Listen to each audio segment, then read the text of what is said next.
Now, speaking of liberals that believe in belong in mental institutions, here we have Elizabeth Warren, who spoke yesterday at Georgetown University, and she was talking about regulations and, more importantly, the importance of government.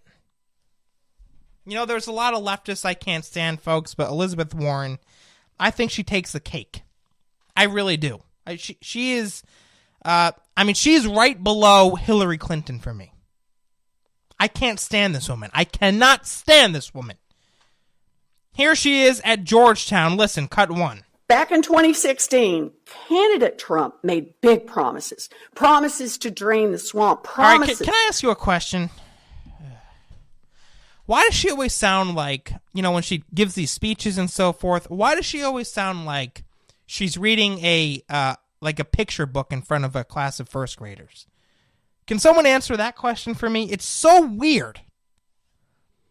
Back in 2016, then candidate Trump. It's just her, these upward inflections and so forth. It's weird. It's really weird. Listen.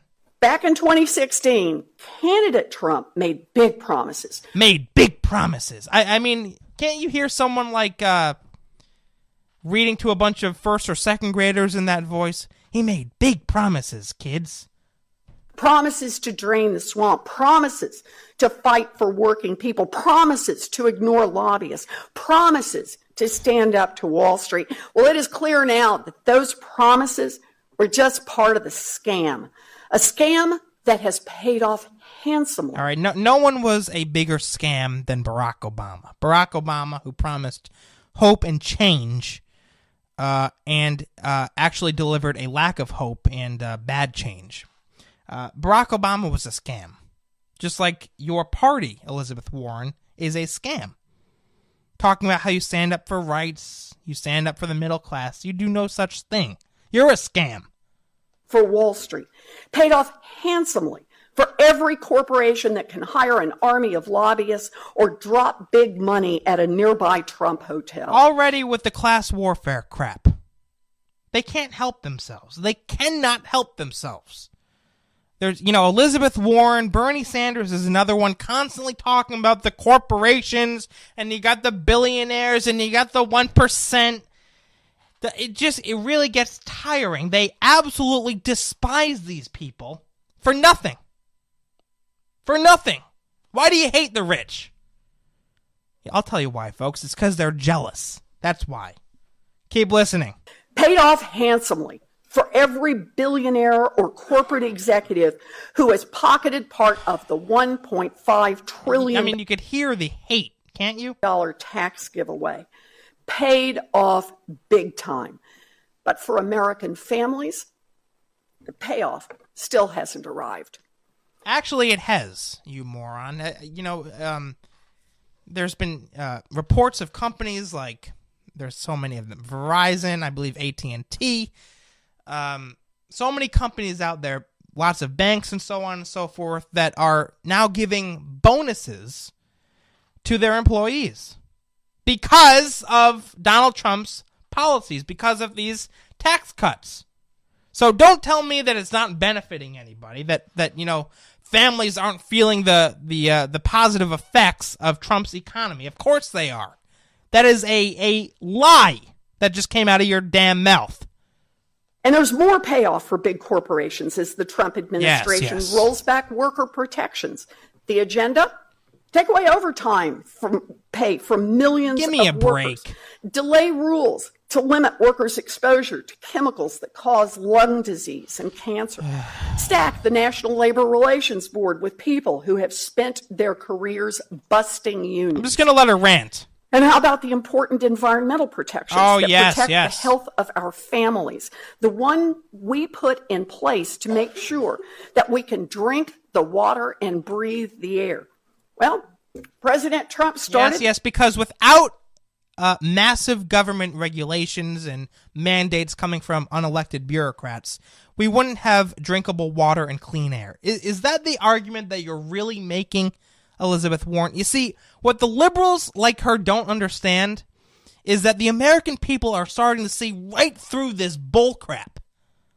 right through this bullcrap. We need a massive government so that we can have clean water and clean air. No, I don't think so. By appointing Scott Pruitt to head the EPA, corruption oozes out of his office. From wasting hundreds of thousands of taxpayer dollars to cutting deals to make himself rich to doing the bidding of the highest paid lobbyists. Consider clean water. The Clean Water Rule is designed to protect drinking water, but industry opposes the rule because it means they can't dump toxic chemicals in the water or spread toxic waste on ground where it might run into drinking water. And since industry doesn't like... All right, the Clean Water Rule, folks, do you understand how intrusive this law was? I mean, it violated private property rights, for God's sakes. If you had a stream running through your backyard or a small pond, in many cases that came under the control of the EPA, of the government. So don't give me, the Clean Water Rule, don't tell me that, it was this perfect rule that those damn Republicans did away with. It was not. You see the lies. All right, here's cut 2. Now she goes into the importance of government, working with, the people and all that. Strong government rules matter. Strong government. We must not accept a government that works only for the privileged few. Government remains the best tool we have to create a level playing field. So everyone, white, brown, black, young, old, everyone gets a turn. Government is the best tool we have to make sure that everyone, male, female, rich, poor, everyone who pitches in gets a shot at success. Can I ask you, why do we need the government for that? We want everyone to have opportunities, so we need more government. We want diversity, so we need more government. I mean, are the people capable of doing anything on their own without the government holding their hands? Apparently, according to Elizabeth Warren, the answer is no. We're all stupid, and we need the government in our lives. Government matters, and we cannot be afraid to... Of course government matters, you moron, but it is limited. It is bound by the Constitution, for God's sakes. The problem is an unlimited, all-powerful government like you and your friends on the left support. That's the problem. We're not opposed to government. Government is necessary for upholding our rights to life, liberty, and the pursuit of happiness. It is not necessary to come in and interfere with every aspect of our lives, from streams running through our backyards, to what kind of washers and dryers we can have, to what kind of ovens we can have. That's not the point of government. The point of government is not to come in and redistribute wealth. That's not the point of government. The point of government is not to come in and bully and coerce businesses through excessive regulations, mandates, and taxes and so forth. That's not the role of government. So what it comes down to, Elizabeth, Lizzie, if I may call you that, maybe I'll just stick to Pocahontas. The problem is that you guys don't understand how government is supposed to function in America. You think government is the answer for everything and everything. And I'm telling you, it is not. It is not.